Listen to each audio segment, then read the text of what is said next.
ಬಿಸಿ ಆಗ್ಬಿಟ್ಟಿದೆ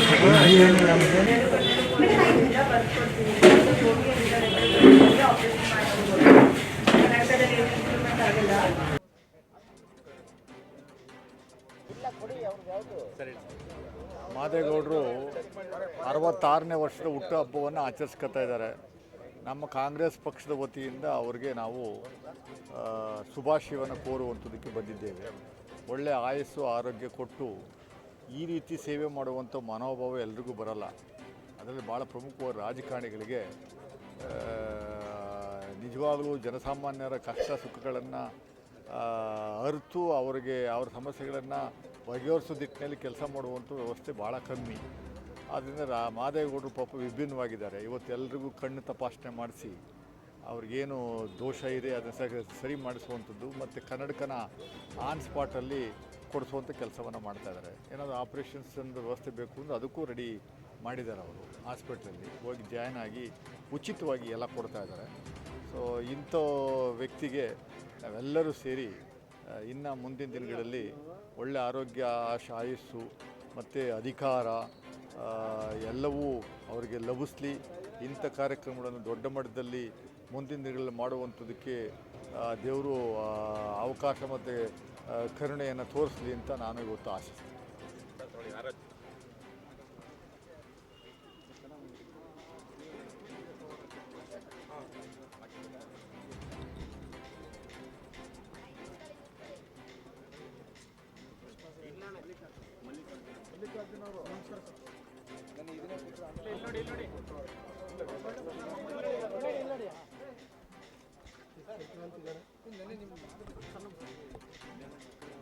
ನಮ್ಮ ಕಾಂಗ್ರೆಸ್ಸಿನ ಹಿರಿಯ ಮುಖಂಡರು ಆದಂಥ ಮಾದೇಗೌಡರ ಹುಟ್ಟುಹಬ್ಬದ ಅಂಗವಾಗಿ ನಾವಿವತ್ತು ಅವ್ರನ್ನ ಶುಭ ಕೋರಲು ನಾವು ಮತ್ತು ನಮ್ಮ ಲಕ್ಷ್ಮಣ್ ಸರ್ ಇಬ್ಬರು ಕೂಡ ಇವತ್ತು ಅವರ ಕೆಸರೆ ಅವರ ಮನೆ ಹತ್ರ ಬಂದಿದ್ದೇವೆ.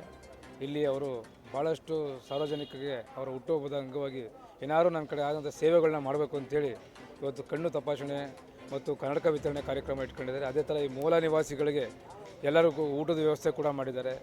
ಹಾಗೆ ಅವರ ಅಭಿಮಾನಿಗಳು ಕೂಡ ಭಾಳ ಉತ್ಸುಕರಿಂದ ಅವರ ಹುಟ್ಟುಹಬ್ಬವನ್ನು ಆಚರಿಸ್ತಾ ಇದ್ದಾರೆ. ಭಗವಂತ ಅವ್ರಿಗೆ ಇನ್ನೂ ಹೆಚ್ಚಿನ ಶಕ್ತಿ ಕೊಡಲಿ. ಮುಂದಿನ ದಿನಗಳಲ್ಲಿ ಅವ್ರ ಆಯುಸ್ಸು ಆರೋಗ್ಯ ಕೊಟ್ಟು ಇನ್ನೂ ಭಾಳಷ್ಟು ಸೇವೆಗಳನ್ನ ಮಾಡೋಂಥ ಅವಕಾಶ ಸಿಗಲಿ. ಮತ್ತು ನಮ್ಮ ಪಕ್ಷದ ವತಿಯಿಂದ ಕೂಡ ನಾವು ಕೂಡ ಅವ್ರಿಗೆ ಒಂದು ಒಳ್ಳೆಯ ಸಾರ್ವಜನಿಕವಾಗಿ ಸೇವೆ ಮಾಡುವಂಥ ಒಂದು ಅಧಿಕಾರ ಸಿಗಲಿ ಅಂತೇಳಿ ಆ ಭಗವಂತನಲ್ಲಿ ಕೇಳ್ಕೊಳ್ತಾ ಮತ್ತೊಮ್ಮೆ ಮಾದೇಗೌಡರ ಹುಟ್ಟುಹಬ್ಬಕ್ಕೆ ಶುಭಾಶಯ ಕೊಡ್ತೇನೆ. CS ರಘು ಅಂತೇಳಿ ನಾನು KPCC ಕೋಆರ್ಡಿನೇಟರ್ ಮತ್ತು ಮೈಸೂರು ನಗರ ಕಾಂಗ್ರೆಸ್ಸಿನ ಪ್ರಧಾನ ಕಾರ್ಯದರ್ಶಿ.